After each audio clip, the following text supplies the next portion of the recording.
جنت میں کون سی جماعت جائے گی ڈیش ڈیش ڈیش. میرے مسئلہ یہ ہے کہ دیکھیں یہ جو آپ نے نام وغیرہ لکھے ہیں ان سب کو ہٹا دیجیے آپ.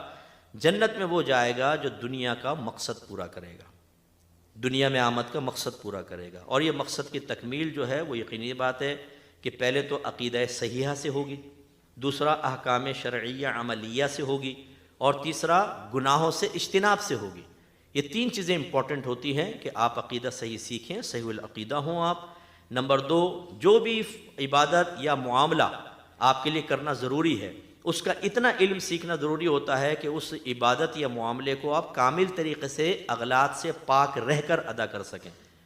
اور تیسرا گناہوں کی معرفت، صغیرہ کبیرہ ظاہری باطنی گناہوں کی معرفت، اور ان سے پھر گناہوں سے بچنا. جو یہ تین کام کر لے گا انشاءاللہ جنت میں جائے گا. اب یہ نام نہ رکھیں کہ فلاں فرقے والا، فلاں فرقے والا، فلاں فرقے والا، اس کو چھوڑ دیجئے.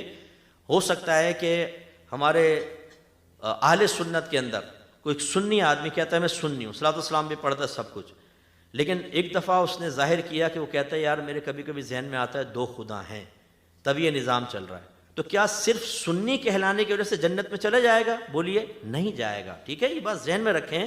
عقیدہ ٹھیک ہونا چاہیے اور بالکل شریعت کے مطابق ہونا چاہیے. اب آپ کا سوال اگلا یہ ہو سکتا ہے کہ ہمیں کیسے پتہ چلے گا کہ عقیدہ صحیح ہے کہ نہیں؟ تو پھر میں سوال کروں گا ابھی تک آپ کو کیوں نہ پتہ چلا کہ عقیدہ کیسے سیکھنا چاہیے اور صحیح ہوتا ہے کہ نہیں؟ یہی میرا درد ہے کہ ہم لوگوں نے سیکھا کچھ بھی نہیں ہے، اپنا عقیدہ بھی نہیں سیکھا ہوا، لیکن ماشاءاللہ ٹن سننی ہے.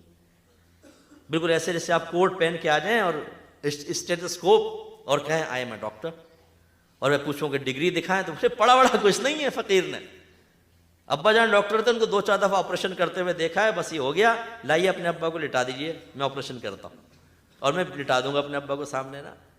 تو یہ ہو رہا ہے ہمارے ہاں. یار سیکھو تو صحیح بھائی، سیکھنے سے ہی ہوگا.